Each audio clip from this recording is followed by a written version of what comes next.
And I would, to kick things off, allow me to welcome keynote speaker Michael Ivanov. Michael is a first-generation American striving to help leaders, teams, and business professionals take responsibility for their lives.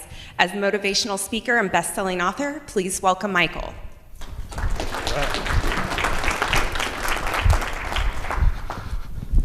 Thank you very much. Well, good morning. How's everyone doing? Good. You know, I once heard a great speaker say that the best way to deliver a good presentation is to be bright, be brief, and then be gone. So if I can't be bright today, at least I'll try to be brief, and then I'll be gone. My name is Michael Ivanov. I was born in Kyiv, Ukraine. Back then, it was all part of the Soviet Union, and my parents immigrated here to the United States in 1990. And so if you know your history, it wasn't the best time for a Russian-Ukrainian family to be in the United States. That was right at the end of the Cold War, right before the collapse of the Soviet Union. And so you could say we're the wrong people in the wrong place at the wrong time. My dad is Russian, and my mom is Ukrainian, so I got the best of both worlds or the worst of both worlds, just depends on which way you look at it. I'm also one of 13 kids, so I have 7 brothers and 5 sisters. Same mom, same dad. I don't know what my parents were thinking. Apparently they weren't doing too much thinking, but I loved it. I loved growing up in a big family, and you might notice that I'm a pretty fast talker and I'm a loud talker, and the reason for that is when you are raised in a family of 13 kids, you have to talk fast and you have to talk loud for your ideas to be heard. Otherwise, everyone just brushes over it. So I'm going to try to slow it down for you all today. This is a picture of some of us in some of those early years. Can you guys guess which one I am in that photo? The baby? No, I'm the one in that pink, purple, and blue matching windbreaker right there, right in the middle. So.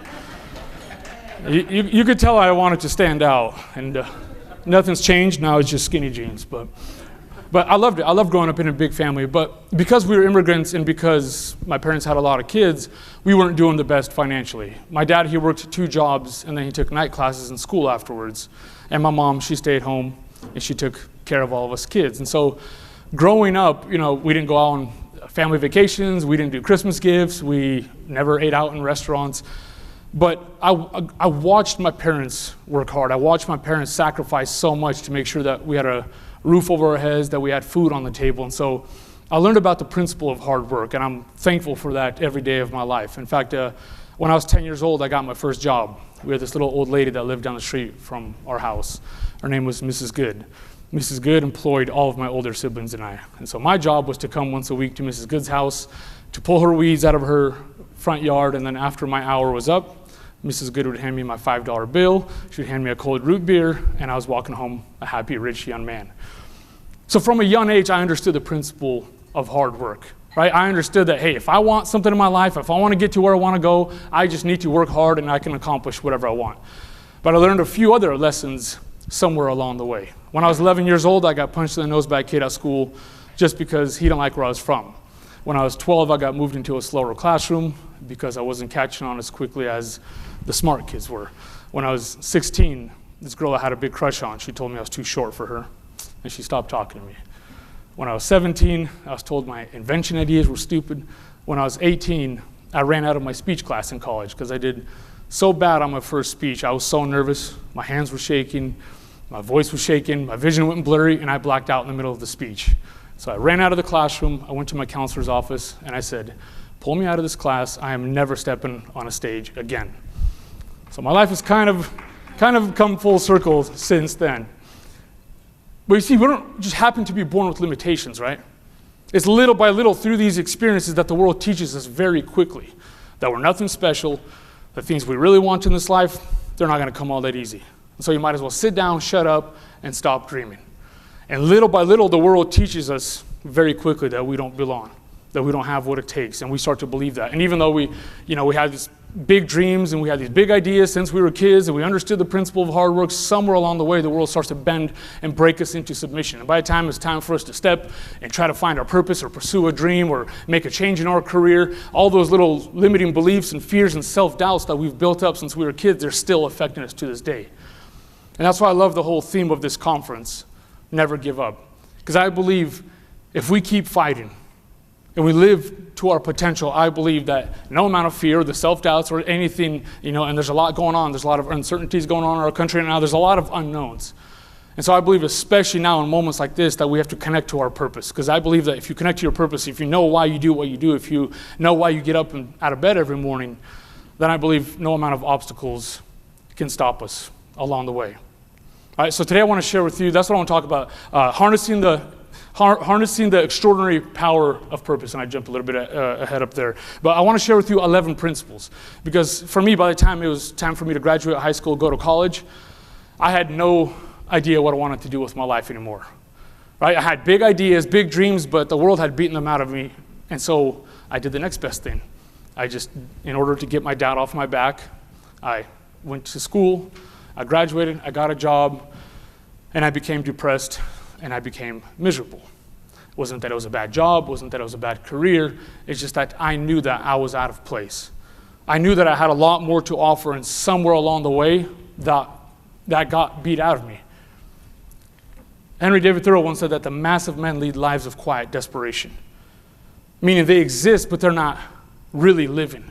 They know that they have a lot more to offer, but somewhere along the way, just like I did in my youth, somewhere along the way, that got beat out of us. And so we start to coast.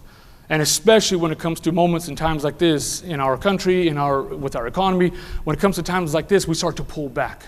And even though we have a lot more to offer, we're waiting it out. And we're kind of coasting. And so my hope with these 11 principles that I want to share with you is that I can get you to understand, to remember how much you have to offer to the world. And if you play small and if you pull back, what you're robbing the world of. Are you guys good with that? Good. Ralph Waldo Emerson once said that the purpose of life is not to be happy. It's to be useful, to be honorable, to be compassionate, to have it make some difference that you have lived and lived well. Helen Keller said, many people have the wrong idea of what constitutes true happiness. It is not attained through self-gratification, but through fidelity to a worthy purpose. And my favorite, Viktor Frankl, said, life is never made unbearable by circumstances, but only by the lack of meaning and purpose. In short, you have to have something bigger to fight for. You have to have a direction that you're headed in. And for me, when I went through this little moment of depression in my life where I was working, where I knew I had a lot more to offer, and I hated myself for it because I'm a kid of immigrant parents. I watched my parents sacrifice so much, and I was a hard worker. I got to where I was by working hard, but I didn't have anything. I felt like I had a lot more to offer, and so it forced me to go into this period of reflection. The beautiful thing about life is if you start to ask better questions, you start to get better answers. And so I knew I wanted to change, and I started to study the lives of successful people, men and women from history, men and women who are successful today, who are doing extraordinary things, who are living with purpose. And I started to notice there's these common themes, these common principles that they live by. And what I did is I started to incorporate these principles into my life, and things started to change for me. And I want to warn you that these principles, they're not mind-blowing, but they are life-changing. And I believe sometimes when we see an answer and it seems too easy, then we neglect it. We don't take it for what it truly is. And so my ask for you is that if you incorporate these principles into your life, when you walk out of those doors, you find some small way to incorporate them into your business, into your relationships, into every aspect of your life, that I believe you'll have the most purposeful and intentional year of your life. Are you guys good with that? Good? All right, good. So what I want you to do right now is turn to your neighbor and say, neighbor, your life has purpose. Turn to your other neighbor and say, other neighbor, your life is a miracle. I'm excited to share these principles with you, and I'll get to them here in a little bit, because they allowed me to transform my life. I went from being a depressed kid, drinking too much, partying too much, living with no direction or purpose in my life, to being able to, right now, I published 5 books. We're working on my 6th book right now. And a couple of my books have been bestsellers, translated into 5 or 6 different languages. We're working on the 6th language as well for that. And I get to go around the country and I get to speak to beautiful folks like yourselves and remind you that there's a better way to live. So that's what I'm excited about. In the northwest part of Russia, there's a big lake called Lake Ladoga. And right next to this lake is the city of St. Petersburg. It's right on the corner, right on the corner of Russia and Finland, right at the very top at the north side of it. And what is today called the city of St. Petersburg used to be called Leningrad. And from 1941 to 1944, when the Germans invaded the Soviet Union at the beginning of World War II, they had the city of Leningrad completely surrounded. But they couldn't quite take over the city because the Russians were fighting very hard to defend the city.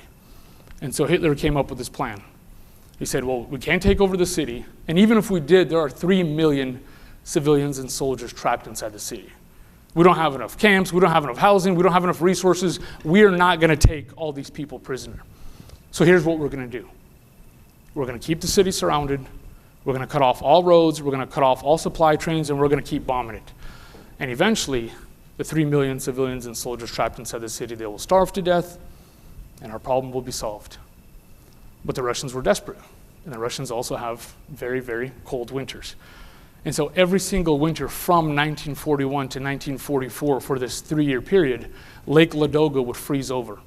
And so the Russians would load trucks full of food, supplies, and ammunition, and they would drive over the frozen lake in the middle of the night. They called it the Road of Life. And they would sneak supplies and ammunition past German front lines, and they would sneak them into the city. And in this way, they were able to continue to hold control of Leningrad and not give it up to the German hands. In fact, they were so desperate not to lose control of Leningrad that they started pulling men from front lines from all over the war and sending them to try to break through this German encirclement, this siege. And so today I want to share with you a story of one of these young men that was ordered with going, trying to break through the German lines and rescue the people trapped inside the city. So the year is 1941. It's about 1942. It's about a year and a half into this 3-year period. And every single morning, wave after wave, the Russians are sending men to attack the German front lines. And among these men is a 19-year-old pilot. He was training to become a pilot at the beginning of the war, but once war broke out, they needed all hands on deck. They pulled him out of pilot school, they put him on a train, they sent him to the front lines of Leningrad. And this 19-year-old pilot, he's lying in a muddy field, and he's cold, and he's wet, and he's waiting for night to come. You see, nighttime means that maybe he can get up, run back to the cover of his own front lines in the cover of the dark. But when night comes, the Germans start to shoot their flares. And it's so bright outside that standing up and running would have been suicide. And so he digs in, he puts his chin on the back of his palm to keep his face out of the mud, and just as he does that, one bullet grazes his hand just inches from his face. The second one rips through his backpack, nearly tosses him over. The Germans are so close, I mean, he can hear their shouts as officers are yelling orders in the trenches. And he knows that any moment now, someone's going to find him in that field and finish him off. He's lying there, he's wishing for a rifle, a shovel, anything at all to defend himself for even a few more seconds of life. But earlier that morning when they were ordered to attack, there were more men than there were guns. So they were handed 1 gun for every 3 men. This kid was handed a pack of 5 bullets and just ordered to run with the hope of finding a rifle just somewhere along the way. This kid lied there all night, and when morning finally comes, a German soldier finds him in that field, kicks him in the ribs, sticks a rifle to his forehead, and then he says something to him that ultimately changes the life of this 19-year-old kid. Speaking in broken Russian, the German said, "Я не знаю, кому ты молишься, но я по тебе стрелял всю ночь." Translation for those of you who don't speak Russian. I don't know who it is that you pray to, but I've been shooting at you all night and I could not get you. And with that, this kid is pulled from the ground, marched off to serve 4 years in some of the most brutal and horrid concentration camps that our history has ever seen. He spent 4 years in the Dachau concentration camp until the Americans came, liberated the camps, and that's when he was finally freed. And this 19-year-old kid was my grandfather. His name was Michael Ivanov. My parents named me after him. In the 4 years that my grandfather spent in the camps, he got beatings that he didn't deserve. He got opportunities to share bread with guys just on the verge of starvation. And just when it seemed like there was nothing else to live for behind those barbed wire fences, he found purpose and hope in serving others. He learned that if you have something to believe in, something to hope for, something to fight for, you will never struggle with purpose, no matter what your circumstances are. And if you don't, you can be surrounded by opportunity and you can still miss out on a life worth living. So, Oregon HFMA, let me ask you all this morning, do you have something that you're hoping for? Do you have something that you're fighting for? Something that gets you to jump up out of bed every morning, face the day with energy, enthusiasm, to give the world your absolute best. See, I'm looking around this room right now. I can tell you this is a room full of brilliant people. Right? And I don't say this to every audience. This is a room full of brilliant people, smart people, talented people.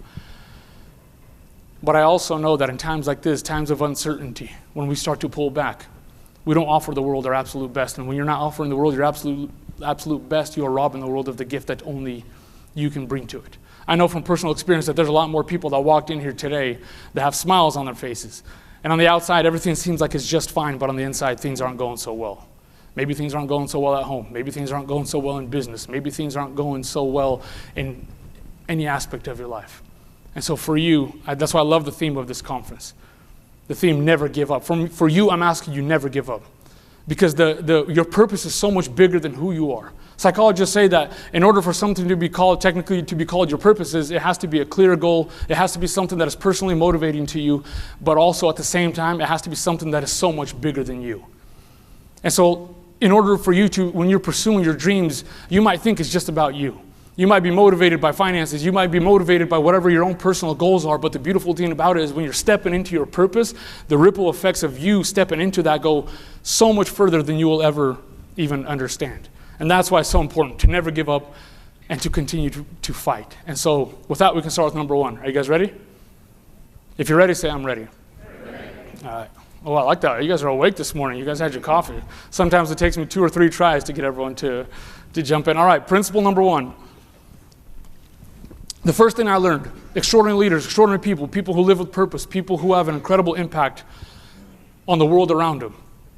Great leaders, they understand this. And I'm going to have you guys say this with me on the count of 3, all right? 1, 2, 3. Let's try that again. All right, I got you guys on that one. 1, 2, 3. Tame your tongue. Tame your tongue. This has 2 aspects to it.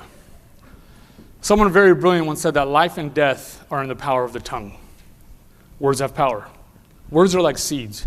And every single day, you and I, we are planting seeds into the lives of people around us, and we're planting seeds into our own mind. So the first aspect of this I want you to understand is you got to take control of the story that you tell yourself. For me, all those years of those little insecurities, those little self-doubts, those little rejections, those little things that happened to me along the way into my adulthood, they were continuing to affect me. They shaped the story that I was telling myself. And whenever I had an idea or whenever I wanted to pursue something, I would stop myself before I ever even took action, before I ever even started. Because the story, I would disqualify myself immediately. You're not good enough, you're not qualified, you don't have what it takes.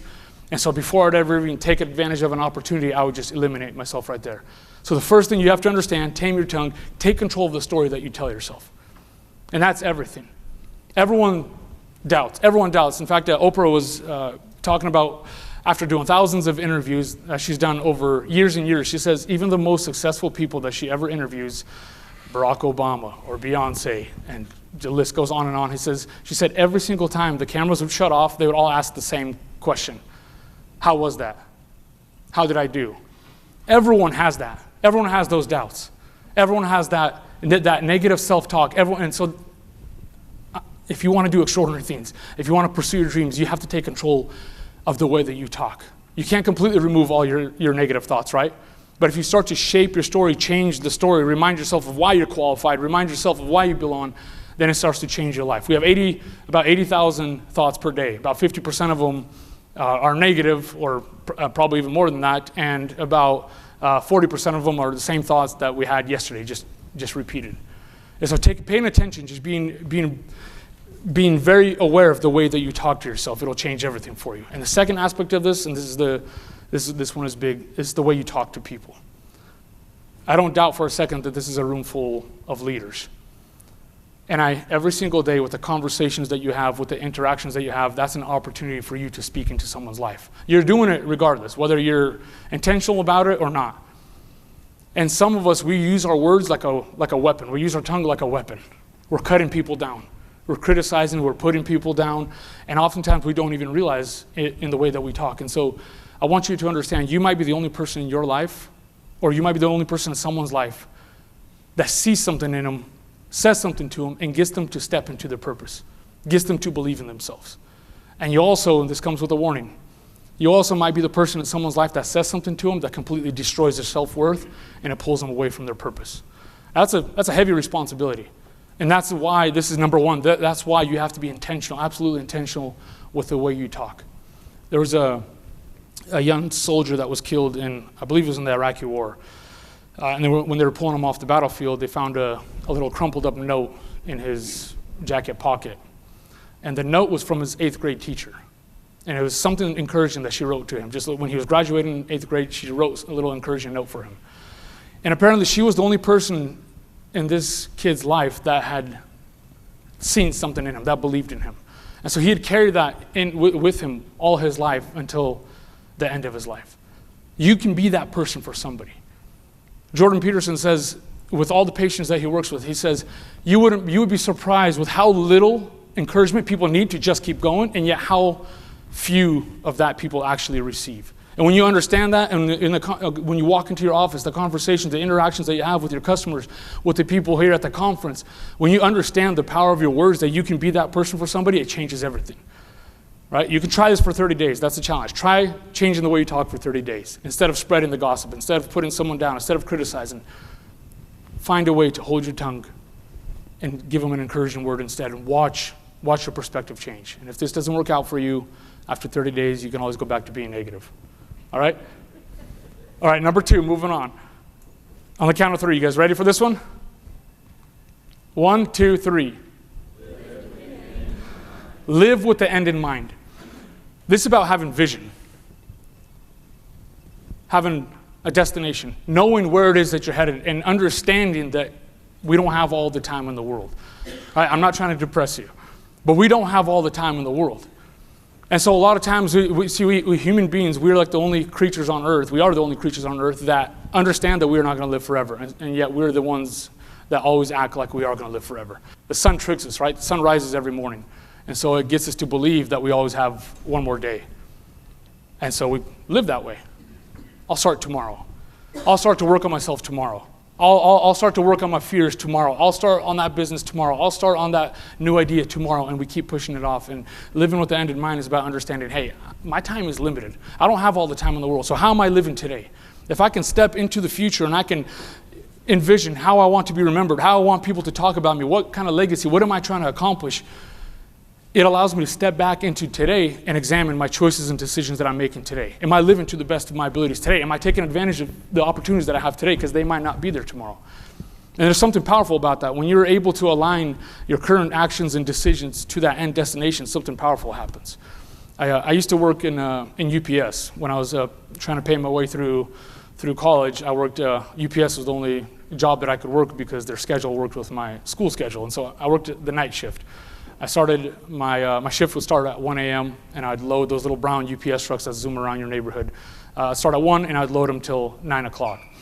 And so when you come into the facility and the shift starts, the conveyor belts all start going and they don't stop. They only stop once for the break and then once at the end of the day. And so you got the semi trucks that pull up, they're unloading the boxes. The boxes, thousands of boxes start flowing down these massive conveyor belts that go around the whole facility. And so my job is to stand at the end of this conveyor belt, and I have 4 or 5 trucks. My job is to stand, look at the boxes, whatever the sticker says, I have to grab it, load it into my truck.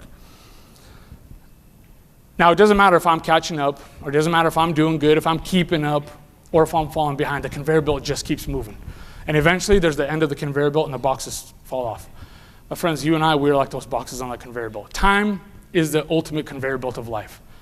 It doesn't slow down for you when you're enjoying yourself, right? You can't slow it down because you're in a good period in your life. And you can't speed it up when things are going bad to get through those bad times. It just keeps going. Whether you're keeping up, whether you're falling behind, time just keeps going. And when we live with that perspective, we have to understand eventually we're going to fall off that conveyor belt.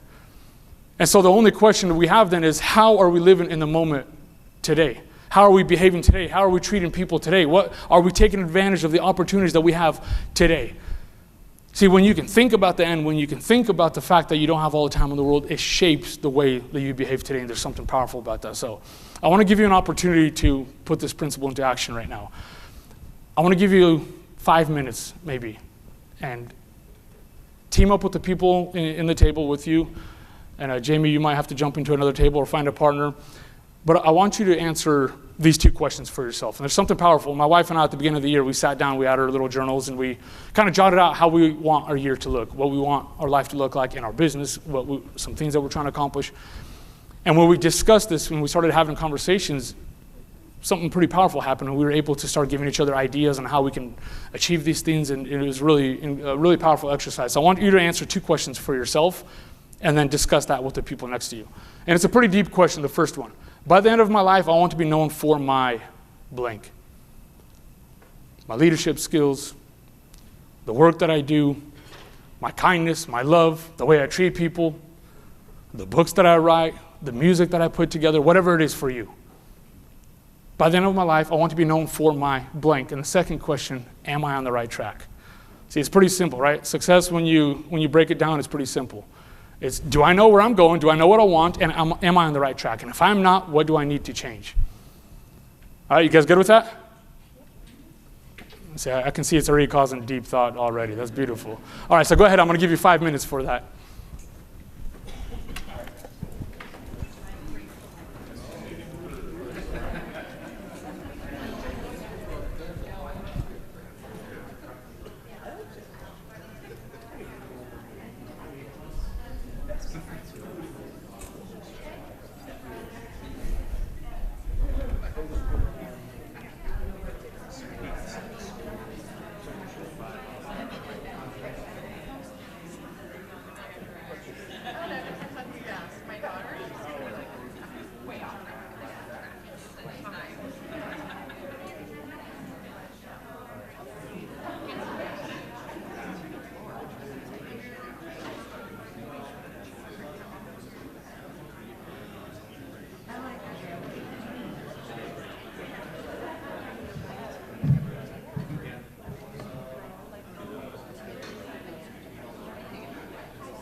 All right, my friends, we're going to move on. I don't want to run out of time. I got just a few more principles to go through. So don't worry, I'll give you a couple more minutes here in a little bit to do this again or something similar. But for the sake of time, I want to make sure that we have time for everything else. So sounds like we're having some pretty good conversations. I know it's pretty early in the morning to think too deeply about your life, but I think it's a fun little exercise. So moving on, we're going to do principle number 3. On the count of 3, you guys want to repeat this one with me? 1, 2, 3. In all things, be filled with gratitude. In all things means all things. Right? Gratitude is like medicine for the body. Science has already proven to us people who have a better perspective on life, people who take time to reflect, people who take time to work in a gratitude journal, even though they still have the same obstacles, they still have the same adversity in their life. These are people who live longer, happier lives because their heart is healthier because they have less stress going through their body. There's something powerful about this principle. You know, anybody can be grateful when things are going good, right? It's easy to be grateful when their sun is shining and things are going well in work and everyone's healthy and everything's going great.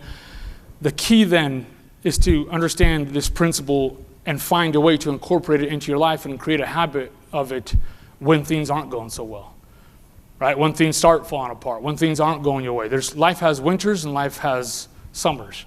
And sometimes we're in the summer and things are going great and everything's going smoothly, and sometimes we're in the winter and things aren't going good. Things aren't going good in business. Things aren't going good at home. And in the last couple of years, I've been through a couple of winters myself. And so the key then is to maintain this perspective, because I believe the squeezing the juice out of life, it comes in understanding that every single moment is there for a reason, and every single moment is something that you can learn from, and every single moment is something that you can grow from. And it's a hard perspective to maintain, right? Because we're in the middle of a problem, we got a situation going on in our lives. It's like that winter, it becomes like a black hole, right? It starts to absorb our energy, it takes all of our focus, and we become so obsessed with this thing that's going on in our lives that we forget to pull ourselves apart from it. And we forget that we have people in our lives that are depending on us. And we forget that we have all these other blessings in our life. But we become so obsessed with this thing, this adversity that we're dealing with, that it causes us to miss out on some of the most beautiful moments and some of the most beautiful opportunities in life. And that's tough, right? But I always have to tell people, gratitude is not about pretending that things aren't going wrong, right?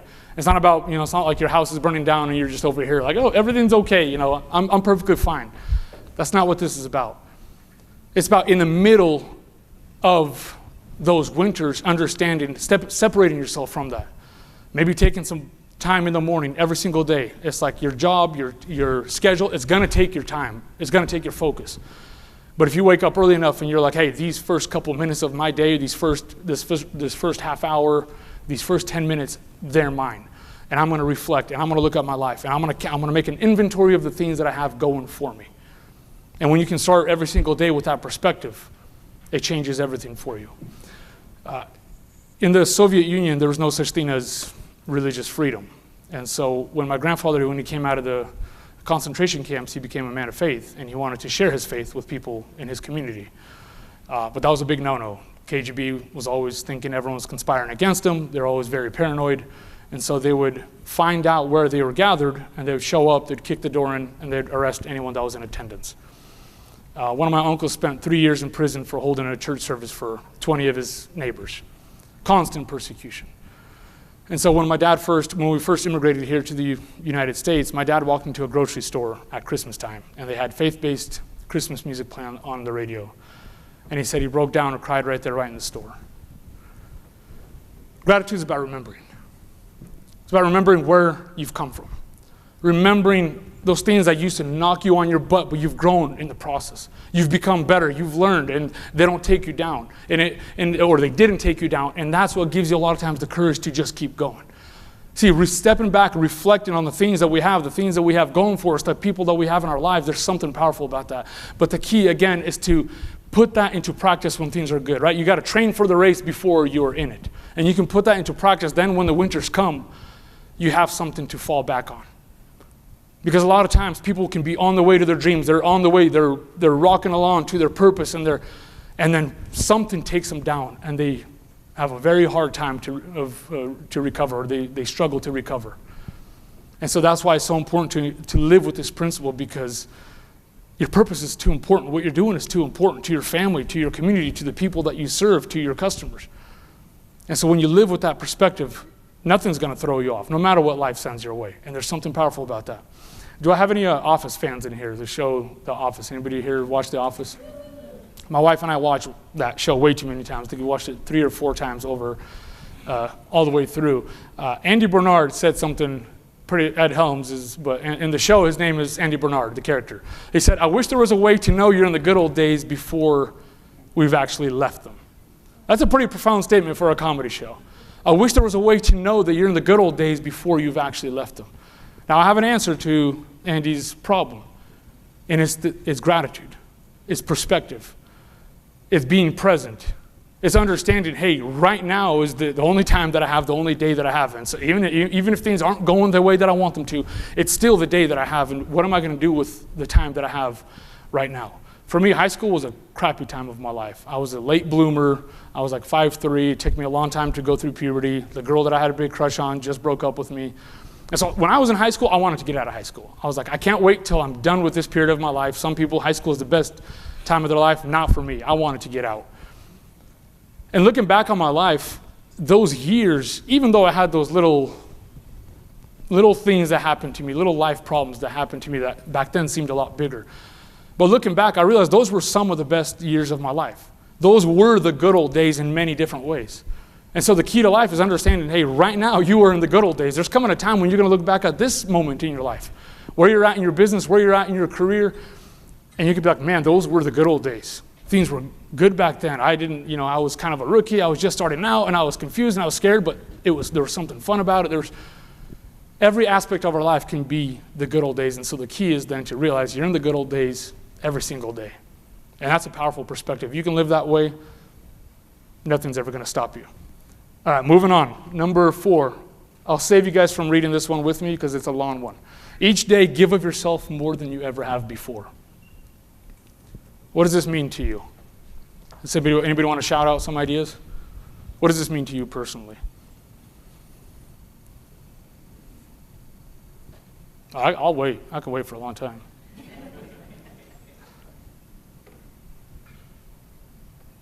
Anybody want to shout something out?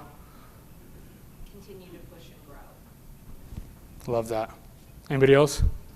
Try to be better today than you were yesterday. Love that. Spot on. Both of them spot on so far. I would say having grit, being able to give more than you can repeatedly, even though things may be sucky for you. I love that. Having grit. That's powerful. All of that is spot on. It's growth. How can I continue to, I like to use the analogy of squeezing the juices out of life. How do I continue to squeeze the juice out of life? How do I continue to find the best in every moment? Some people brighten the room when they show up. Some people brighten the room when they finally leave, right? And so it's about attitude.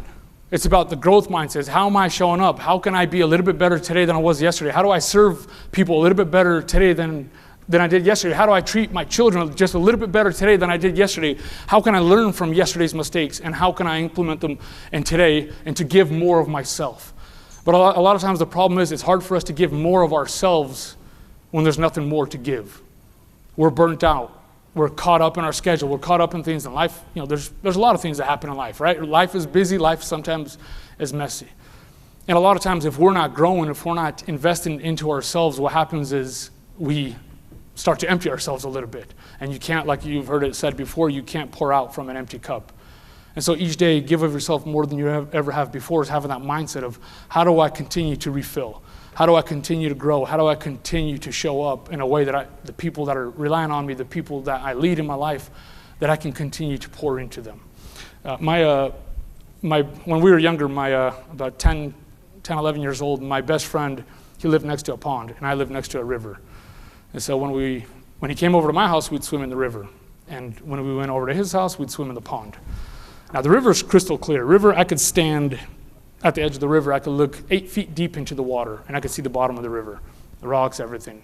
And the pond was nasty. I mean, the pond was, dead bugs in there. There was all sorts of dead plants in there. There was mud. When you walked through it, you could feel the mud squeezing between your toes. I have no idea what we were doing swimming in there. You'd go swim in there, you'd take a shower, you'd still smell. But one day we noticed that the river had crawdads in it and the pond didn't. And so we came to the conclusion at 10, 11 years old that the reason the river is clean is because the crawdads are cleaning it. And so we spent like 8 hours. We got a bunch of buckets. We captured a bunch of crawdads. We rode our bikes over to the pond and we dumped them into the pond. And our thought process was the crawdads were going to get to work and we'd have a nice clean pond to swim in. Now, obviously the crawdads didn't do their job, and I don't know what happened to those poor crawdads, but I don't think any of them made it. But a river is not clean because of crawdads, right? Why is the river clean? Somebody want to shout it out? A river's got moving water, right? And a pond has got that same nasty, stale water in there year after year. And my friends, in many aspects of our lives, we are like that pond. And I'll admit, in many aspects of my life, I was like that pond for a long time. Maybe I'll catch myself doing it again. But that's why it's always important to continue to grow. We stay like a pond. There's been no growth in the last couple of years. We've made no new friendships, no new experiences. We're not learning, we're not absorbing. We're kind of coasting. And so the problem with that is that eventually we get to a point where if there's people relying on us, if we're leading people, there's nothing left to pour out anymore. And so my challenge for you is to be more like a river. Be somebody who's always learning. Somebody who's always doing something that brings the joy back into your life. Spending more time on those things that you're passionate about, those things that make you laugh, those things that make you happy, those things that inspire you, because then when you're around the people, then when you're around your family and your employees, you're around your coworkers, there's something that you have to give. And there's something powerful about that. So I want to give you guys another opportunity to chat with the people next to you. And I want you to answer 3 questions this time. Question number 1, am I a pond or a river? And I want you to be honest with me. In the last couple of years, have I been a pond or have I been a river? And being truly honest with yourself. This is for you. Am I a pond or am I a river? Number 2, what's one thing I can decrease? Maybe it's less time watching negative news. Maybe it's spending a little bit less time with people who take the energy out of the room. Maybe it's a little bit less time on social media. What's something that is no longer serving me in my life? And the 3rd thing is, what's one thing I can increase? What is something I can spend a little bit more time on that brings some of that makes me dream again like a little kid, that brings some of that childlike faith back to me, that makes me happy, that makes me laugh, that refills the cup that oftentimes we leave a little bit too empty. All right? So we'll do another 5 minutes, and you can start now.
All right.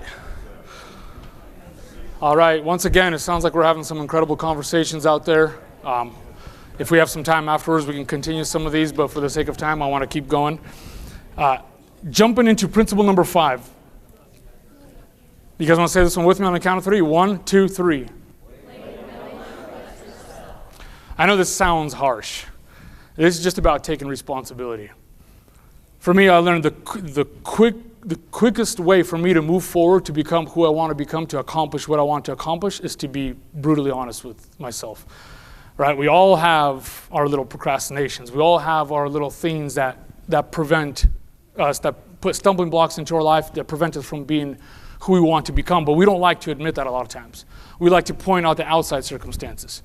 Right? And we got election season coming up right now, and there's going to be a lot of things pulling at all of our attention. There's going to be a lot of things going on. And one thing I can remind you of today is it doesn't matter who's going to be president in the next month. They're not going to fix your finances for you. They're not going to fix your marriage problems. They're not going to fix your relationships with your children. See, the things that matter most to us are in our control. And so for me, that's what with this principle is about. Hey, there's a lot of things in my life that I can't control. What is something that I can control? What are the things I can control? And take responsibility for those things. We all have a blame list, right? We have a list of reasons for why we're not where we want to be, why we act a certain way, why we show up with a certain attitude, why we treat people in a relationship a certain way, and we have all these past mistakes, past failures, past obstacles, past things that happen to us. And a lot of times when we keep holding on to that past, it robs us of our future. I was reading random facts about sloths one time. This is what I do with my free time. I read facts about sloths. So baby sloths are known to, as they're crawling through the branches in the trees, they're oftentimes known to mistake their own hands for branches. And they'll grab onto their own hands and they fall out of the trees to their death.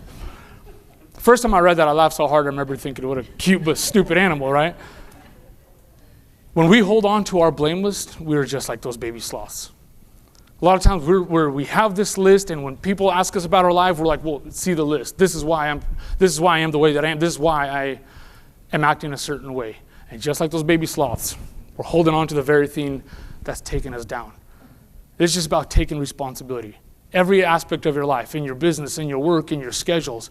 When we were talking about the previous principle, I really like what the gentleman back there said about, he said, I'm like a river, but with dams, right? There's things that are preventing me from, like I feel like I'm flowing, I'm moving in the right direction, but there's still things that are stopping me. And that's where we have to take responsibility for. Those little dams, sometimes they're out of our control and sometimes they're in our control. They're our own procrastination. We started talking about the whole, negative news. It's like you wake up in the morning, before your day even starts, you just watched too much time, you spent too much time watching negative news, and now it's like, how do you have the energy, how do you have the passion to now meet with a client, to now meet with someone? There's nothing to pour out. And so some of those things, this is what, blame no one but yourself. It's like, if you don't like where you're at, if you're not a place in your life or there's an area of your life where you don't like where you're at, hey, what incredibly stupid thing am I doing over and over every single day that is keeping me in this same place? Right? We all know people that, they've been hurt 10, 15 years ago, and the fact that they can't let go of that past hurt, it's like, what happened is not it wasn't by any fault of your own, but if you're holding on to it, you're letting it rob you of your future. Now you got to take responsibility for that. Everyone loves to, people will go to a counselor, and there's some people close to me in my personal life, close friends that recently went into marriage counseling.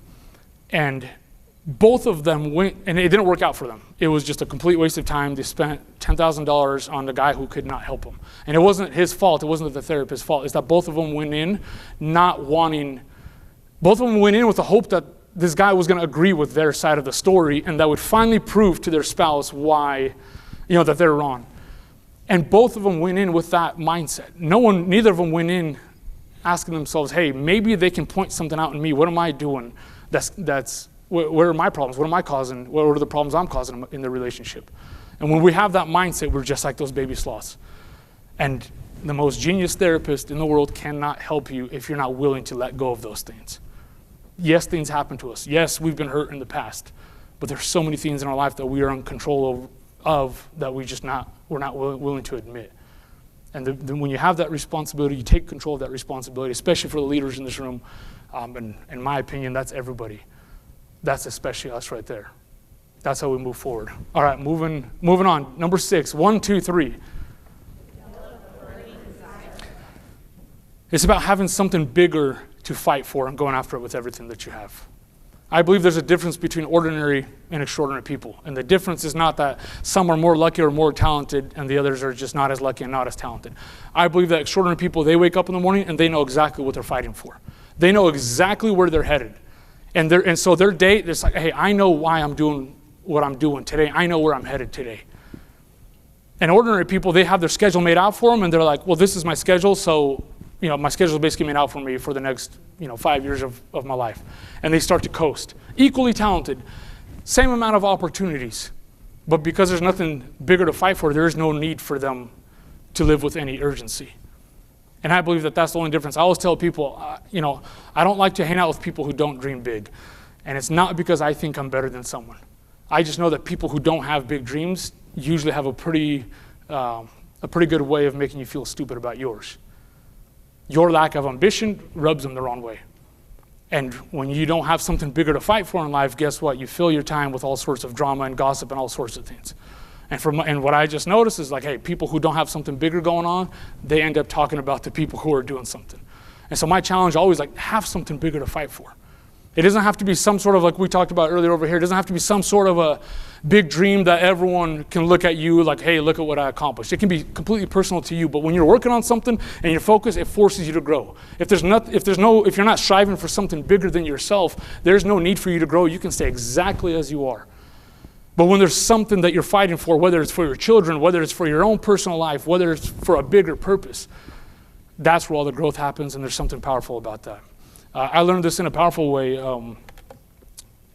when I was still working in that job where I was going through that phase of depression in my life, just going year after year after year, just kind of wasting my life away.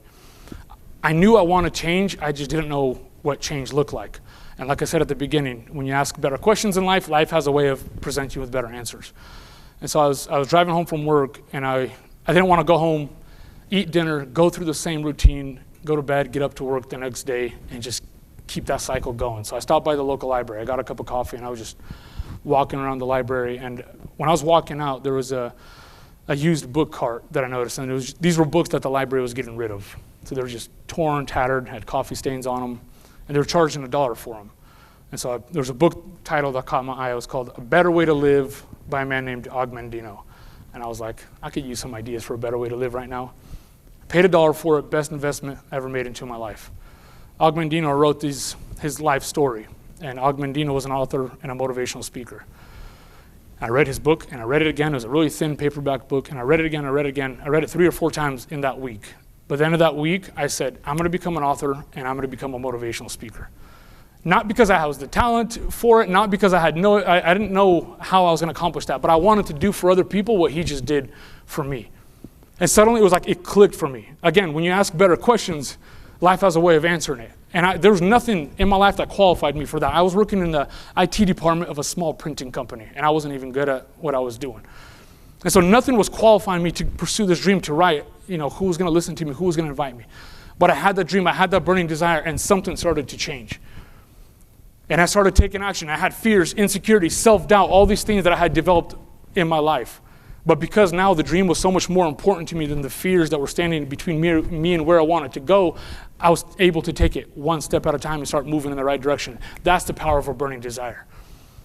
And here's the beautiful thing. Your purpose is not about you. Your purpose is so much bigger than you. See, when I picked up Og Mandino's book, when I paid $1 for it, it was torn and tattered with coffee stains on it. Og Mandino had been dead for 15 years when I bought that book. He was long gone. He experienced the success of his own life. Some of his books are still bestsellers all over the world. But the legacy that he's leaving, the lives that he's still changing. Now, Og Mandino was not always successful. Og Mandino, when he also fought in World War II. When he came back from the war, he was a salesman, failed at that, started drinking a little bit too much. Eventually, his wife, his children left him. He was walking in the Cleveland, Ohio in a blizzard. He walked by a pawn shop. There was a pistol for sale for $30 in the pawn shop. And he's like, I have exactly $30. He had 10 crumpled up $10 bills in his pocket. He said, I'm going to buy that pistol, and I'm going to end it all right here. Pawn shop was closed. So he walked to get out of the blizzard. He walked into a library, sat down, and in order not to get kicked out of the library, he started to read. Slowly started to incorporate the principles that he read, and eventually ended up turning his life around. 15 years after he passed away, I walked into a local library. Your purpose, what you put out into the world, is so much bigger than you. You might think it's just for your own personal accomplishment. You might think that what you're doing is just for your family. But when you step into your purpose, life has a way of sending ripple effects into the world that go far beyond anything you'll ever imagine. That's why it's so important to have something bigger to fight for in life. If you don't have that, notice it says develop. You might be in a transition period in your life right now. You might have known what that was, and maybe there's been a little bit of a shakeup in your life, or maybe you're in the next phase of life, and my challenge is to keep setting that. Always knowing what it is that you're fighting for. There's something powerful about that.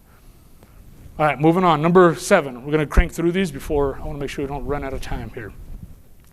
Number 7, on the count of 3. 1, 2, 3. You must take action. Again, not a mind-blowing principle, right? This is a principle you've heard all your life. But this, I believe, is what changes everything. We love to sit around conference rooms and talk big, right? Everyone wants to be the big picture person. Nobody wants to be the big action person, right? It's great to get ideas. It's great to come to a conference like this. The whole purpose of a conference like this is get together and share ideas. You were in meetings yesterday. I'm sure you heard great ideas, new information. You're absorbing information. There's people taking notes. Thank you for that. But nothing changes when you walk out of those doors if you don't find one small way to incorporate these principles, these ideas, the things that you're going to learn in the workshops. Nothing changes. And the whole purpose is to grow, right? The whole purpose is to be different when we walk out of those doors than we were when we first came to the conference. And that's why this principle is so important. You don't have to have it all figured out, but you take one step and you take another, and doors start to open, and you start to build something called momentum. But without that, there's something called paralysis by analysis. The problem with inaction is when you say no to an opportunity one time, it only becomes easier to say no the second time. And it becomes easier to say no, and then you have something called paralysis by analysis. One small step in the right direction can change everything for you. Again, you don't have to have it figured out, but the right steps is what builds momentum. When I was about 17 years old, my brothers and I, we were driving to a wedding. And we got into a little bit of a road rage with this psycho lady on the freeway. Yeah, let me explain. I don't remember how this whole thing started, but this lady decided that she wanted us off the freeway. Either we cut her off or she cut us off. I don't remember how the whole thing started. But she's pulling up next to us. She's veering into us. She's getting in front of us, slamming on the brakes. She's flipping us off. She's saying words that I'm not going to repeat right now. She's throwing things at us. And my brother Andre is driving. My brother Igor is in the passenger seat. Yes, I have a brother named Igor. It's a common Russian-Ukrainian name. And I'm in the back seat. And I remember my brother Andre turns around towards us. He's like, I'm not going to stick around to find out what this lady's capable of. She looks like a psycho. He steps on the gas, emerges into the fast lane. We're going about 80 miles an hour down the freeway. This crazy lady catches up to us, swerves across 3 lanes of traffic, rams the back of my brother's SUV. The entire SUV spins out, back left tire snaps because we're going 80 miles an hour down the freeway, and we start rolling down the freeway. And I'm in the back seat. I'm unbuckled the entire time. So I'm bouncing around the roof, or off the roof. I'm bouncing off the doors. I'm bouncing off the floor, trying to find things to grab onto. Eventually the car lands on its roof, and it skids for about another 100 yards before it finally comes to a stop. All 3 of us, my brother Andre, myself, my brother Igor, all 3 of us crawled out of that car without a single scratch on us. I don't know how it happened. I always attribute it to a miracle. We had glass in our hair, torn clothes, but somehow all of us. I remember I posted a video of it on the anniversary of it a couple years ago, and some guy commented, some guy who I don't even know, was like, there's no way, this story's not true. There's no way that could have happened. I'm like, exactly. That's the point. I had no idea how it happened. I remember the ambulance lady, she comes running up. She looks at the car. She looks at us. She realizes we're the kids that came out of that car, and she said, y'all are golden boys. She said, nobody should have came out of that car alive. Now, you could bet that was a little moment of inspiration for me.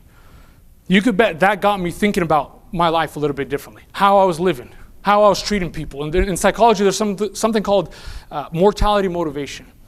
It's like when you have a near-death experience, or you have a close call, or you get some bad news, and it turns out that everything's okay.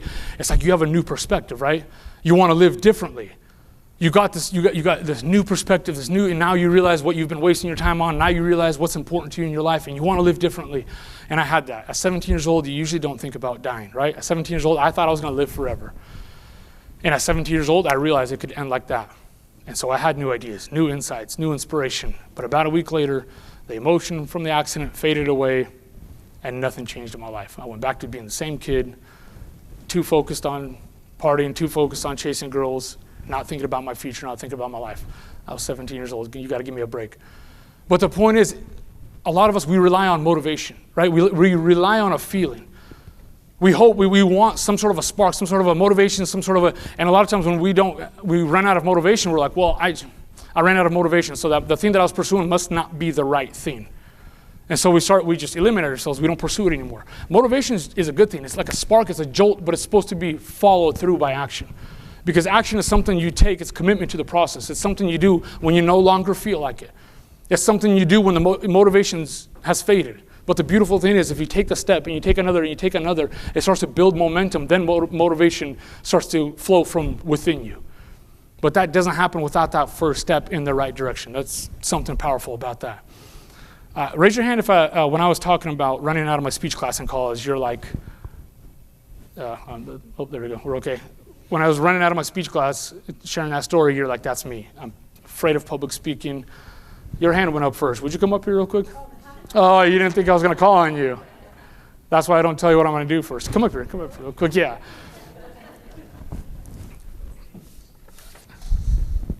I wanted to demonstrate, what's your name? Tammy. Tammy, Michael. Nice to meet You can come up here. You can come up here.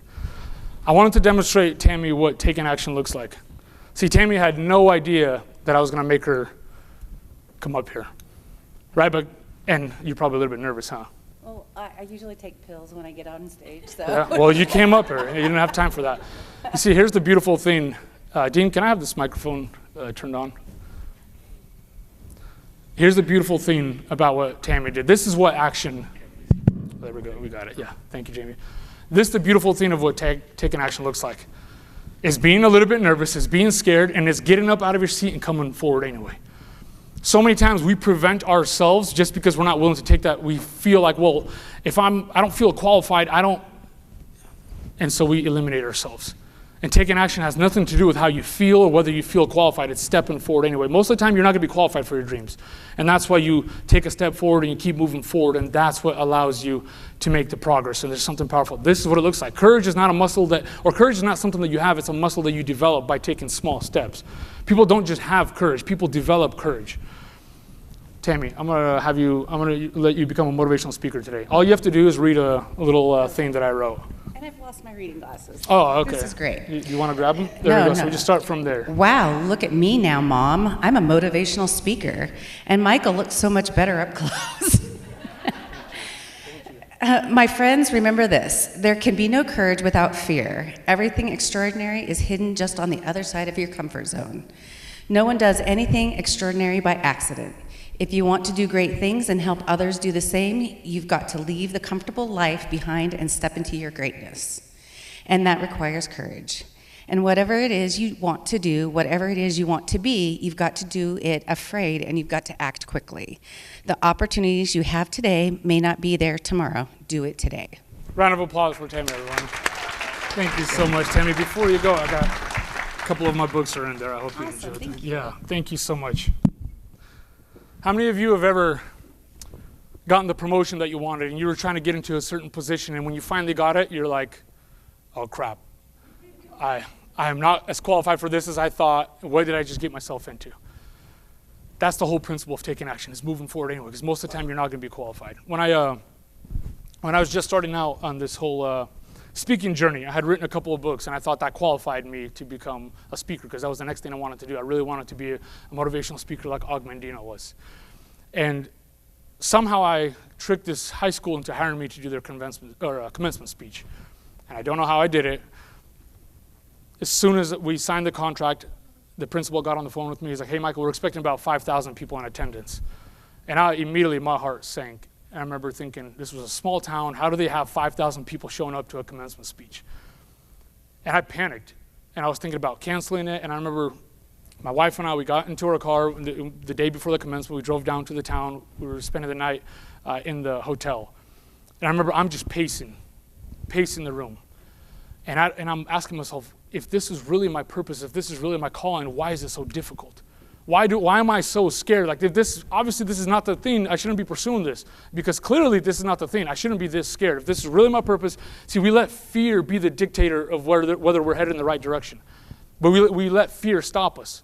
And it's like, well, that must not be the right thing. Fear is an indicator that you're headed in the right direction. Fear, I always tell people, fear might as well be your shadow. If you're a person that's living with purpose and you're doing extraordinary things, you're growing, you're stepping out of your comfort zone, the fear is always going to be there. And it might as well be your best friend, and that's why you got to keep moving forward anyway. And the next day, I didn't leave town like I planned to, and I was telling my wife I should just shut off my phone, we can leave. If he calls me tomorrow, I'm just going to forget this whole speaking thing. But I stepped on stage, I was scared the whole time, my hands were shaking, and I delivered the commencement speech. And about a week after that, I posted one of the videos from the commencement speech online, and it got reshared over like 350,000 times and watched by over 7 million people. So something that I was afraid, something that felt like I was not qualified to do, something I was going to run from, ended up impacting people. When you run from your purpose, when you run from your dreams, you prevent the purpose of your life, you prevent those ripples in the world. And that's why you have to keep moving forward. And it starts with the simple principle of taking action. I don't want to run out of time, so I'm going to start talking really fast now. We got a couple more principles. On the count of 3, 1, 2, 3. Always persist. It's about getting up as many times as you've been knocked down. You've heard that before, right? Persistence is not about blindly ramming your head into a brick wall and hoping you break through. Einstein said the definition of insanity is doing the same thing over and over again and hoping or expecting a different result. Persistence is about growing in the process. You get that rejection, and sometimes you think people are just being mean when you get that rejection email. Sometimes people are. I have a whole Google Drive folder of really mean emails that I've received along the way. I use that as motivation. But sometimes people are telling you the truth. You might not be qualified yet. How do I grow? What do I learn? And then I come back. The key to persistence is just keep coming back. My wife and I, we just had our first child recently. She is 3.5 months old right now. So her name is Anina. Anina can't walk yet, of course, and Anina can't crawl yet. But soon, Anina is going to learn how to walk. When Anina falls a couple times and bumps her head and she's crying, should I tell her to stop? Should I tell her, you know what, maybe this walking thing's not for you? Like, maybe you should try something. Right now, I would never say that to her. As adults, as parents, we intuitively know the power of persistence. See, persistence is until. That's the key word, until. You try it until you figure it out. You keep getting back up until you solve the problem. But as adults, even though we teach that to our children, as adults, so many times, we get knocked down once or twice and we're like, that's it, I'm done. And we start crawling through life. And it's only a matter of time till we're going to look back and we're going to ask ourselves, why didn't I just get up one more time? Again, I love the theme of the conference, never give up. It comes down to this right here. All right, couple more real quick. Winston Churchill said, success is the ability to go from failure to failure without losing your enthusiasm. You can bet when you see a child learning how to walk, right, they'll fall, they'll even cry, they'll pout a little bit, but you can bet they have equal amount of enthusiasm to get up and try again. They want to succeed in it so bad that you can't discourage them from it. And they'll do it until they figure it out, and that's powerful. Number 9. On the count of 3. 1, 2, 3. You are a creature of habit. In your brain, you got something called neurons and neural pathways. And when you repeat a thought, you repeat an action, these neurons, they fire and they wire and they become a physical part of who you are. That's how your brain builds your habits. It takes your most repeated actions and it creates habits out of them so you can conserve your energy. It can expend its energy on other things that you need to focus on. A lot of times we build habits that are pulling us in the wrong direction. We'll look at a big obstacle and we'll say, the reason I'm not where I want to be is because this didn't happen to me. We'll look at someone else and we're like, the reason they are who they are is they had that opportunity, I didn't. But nobody wants to look at those small, seemingly insignificant choices and decisions that we've made over a long period of time that allowed us to become who we become. Here's the good news. In the same way that you've gotten yourself into a hole, if you feel like you've gotten yourself into a hole in some aspect of your life, it's the same way you can dig out. Small, seemingly insignificant choices and decisions that you make. A lot of people have 2024 already mailed in. It's like, I'm going to set new goals. At the beginning of the year, I'm going to set new goals. At the beginning of the year, I'm going to set a new resolution. We have 3 months left. I'm willing to bet you that if you made a couple of small tweaks in your life, starting today, before Christmas, by 2025, you can already see massive results in your life. And it starts with this. If we keep looking at the big obstacles, the big opportunities, and eliminating ourselves that way, not realizing that oftentimes it's the small things that we do, it's the way that we live the day-to-day, that's what's shaping us. And there's something called the compound effect. You start to make good decisions, they start to bleed into other aspects of your life, and it's powerful. All right, 2 more. How are you guys doing? Good. Almost time for coffee. On the count of 3, 1, 2, 3. You might be wondering why this one's in this set of 11. I believe you and I, we are wired for human connection. And I believe over the last couple of years, between the elections, between the pandemics, between all the negativity that's going on, we've become so divided that it's like we're waking up in the morning and we're ticked off at half the country because they don't vote or think like we do. And we're more connected than we've ever been before, and yet more divided, right? Because it's like there's no need to actually develop relationships anymore, because now we can just post our opinion online. And if you don't agree with my opinion, then you are no longer my friend. And I believe some of the biggest issues we have with mental health in this country, I know there's a lot of aspects to it, but I think it's the fact that we've let go of this most important principle of human connection. I was raised in this way. My dad said if someone's pulled over on the side of the road and they have a flat tire, he says, you pull over and help. I don't care who they are. I don't care where they come from. I don't care what they look like. That's another human being in need of help. You pull over and you help. My grandfather said some of the worst days in the camps were wintertime. He had lost a lot of weight. Most of the guys were like basically walking skeletons, and he said, and they'd be getting worked to death. And so the guards would wake them up early in the morning, they'd march them out in the blizzard to go clean, either dig trenches or clean bomb streets, whatever it was that they're putting them to work to do. And he said, guys would just fall out of line, and they would just leave them there, and they had to keep marching. He says every night he would ask himself if that was his last night, if he was going to make it through the night. And he said one thing kept me going. The thing that kept me going was the fact that there was guys that were worse off than I was. And he said, as long as there was someone that was worse off than I was, my life had purpose. I could find a way to steal an extra sock or an extra piece of bread or a handkerchief, and I can give it to someone who's worse off than I was. He said, as long as I focused on that and not on my own misery, he said, I could just keep going. I could take it one day at a time. Our purpose, sometimes we overcomplicate the whole idea of purpose. We think our purpose is chiseled on some gold tablet, hidden in some cave somewhere, and we got to go on this life journey to discover it. I'll tell you what your purpose is. Your purpose is to love one another. What you do on top of that with your leadership skills, with your passions, with your talents, with whatever you do for work, that's entirely up to you. When we would come back to that mindset, understanding that each of us have the same desires to succeed, we all have the same goals in life, to be happy, to raise happy children, to pursue our own dreams. Once we start to understand that and live that way, we can start kind of coming back together a little bit. But if we keep waking up in the morning and finding ways to continue to stay divided, that's when we're going to continue to fall apart. News media has figured out a long time ago that negativity sells. And they're going to feed it to you as much as you take it. And they're making a lot of money for it, and you're falling apart. They're making a lot of money for it, and you're holding on to this hate. And how can you possibly be how can you possibly be a leader that goes in and you influence people in your organization, you influence people in your family? How can you possibly have that positive influence on people when you wake up in the morning and you're ticked off at half the country? Vote the way you need to vote. Think the way you need to think. Don't lose your soul in the process. And the last one. You guys ready for this one? Number 11, on the count of 3. 1, 2, 3. There was a young man, he was sitting on a park bench, and he had his head in his hands like this, and he's just shaking his head, and out of nowhere, an old man comes up to him, and he says, are you all right? Everything okay? He's like, no. My business is about to go under. I don't know how I'm going to feed my family. I don't know how I'm going to pay my employees. I think this is the end of the road for me.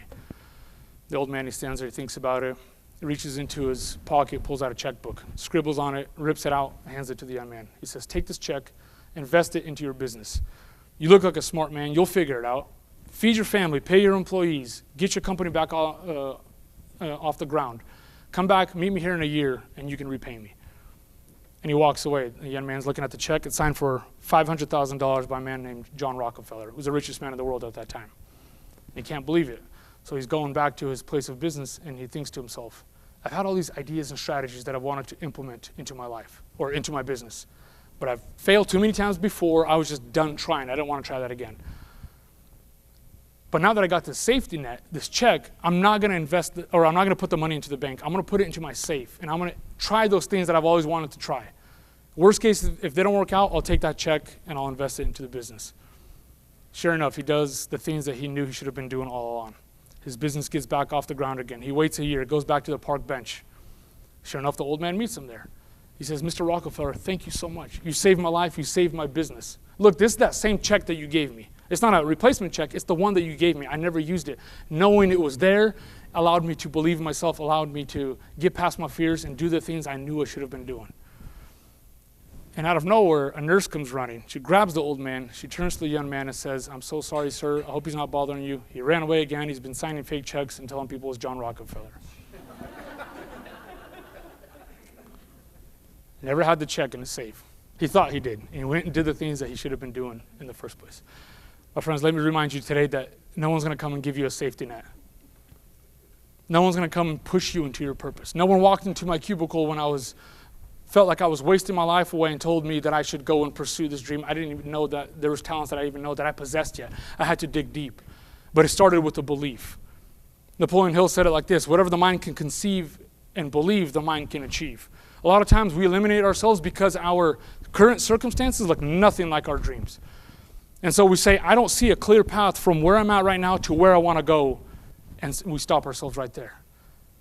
And we always want success secrets. I'll tell you one success secret right now. I don't know how it happens, but if you continue to hold on and you continue to believe that what you're working towards is possible, the world has a way of somehow rearranging itself, and a path is going to come seemingly out of nowhere. I don't know how it happens, but that's how it happens. Opportunities start to come. People start to come into your life out of nowhere. But your job, you're solely responsible for continuing to hold on to that. I'd draw little sketches of myself speaking in front of an audience. I would visualize myself holding a book.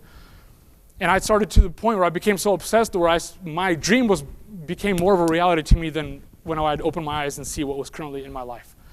Leave that up to a power much greater than you. Your job is to continue to hold on to it and take one small step in the right direction. And doors are going to start opening for you. I'm going to do one more thing. I'm going to read you guys a quick poem, and then we're going to do a quick exercise, and then I'm out of time. The poem is called Awaken. It's by Lawrence Tribble, and it goes like this. One man wakes, awakens another. The next man wakes his next door brother. The three awake and rouse the town and turn the whole place upside down. Many awake will cause such a fuss that it finally awakens the rest of us. One man wakes with dawn in his eyes, surely then it multiplies. You don't have to have it all figured out. You got to find what your thing is. You got to find what is that thing that I'm going to serve my family with. I'm going to serve my organization with. I'm going to serve the community with. I'm going to serve people in the way that is unique to me and my talents and my abilities. I can inspire people. I can talk to people that you will never meet. And in the same way, you can inspire and you can encourage people that I will never meet. And so each of us have our own unique purpose. And our job is not just change the world. Our job is to dig deep, discover our purpose, what it is that we're fighting for, and the ripple effects of us stepping into our purpose, that's what changes the world. And there's something powerful about that. So I'm going to do one more thing with you guys real quick. I'm going to do a quick exercise. But before I do that, I wanted to mention, I brought one of my books with me. It's that blue one right there, The Cabin at the End of the Train. That's the one I brought. That's the one that a lot of people are really enjoying, especially right now. I have it back there if you are interested in grabbing a copy. I can sign it for you. If you want to just come say hi, I would love to meet you with the time that we have. Other than that, if I can get everyone to sit up in their chairs, take a deep breath in. You want to stick your hands out like this, wiggle your fingers. Take your fingertips, put them on your ribs, close your eyes. Take another deep breath in. Breathe out. You can open your eyes. Smile. My friends, inside of you right now are 700 muscles attached to 200 bones that allow you to stand up and move around. 2 gallons of life-giving blood that pumps through 12,000 miles of blood vessels that run from your toes all the way to your fingertips by a heart that beats 35 million times per year. 3 pounds of gray brain matter in your head that produces thoughts which could be measured on an electromagnetic device. 17 muscles in your face that allow you to smile, and every time you smile, you release healing endorphins through your entire body.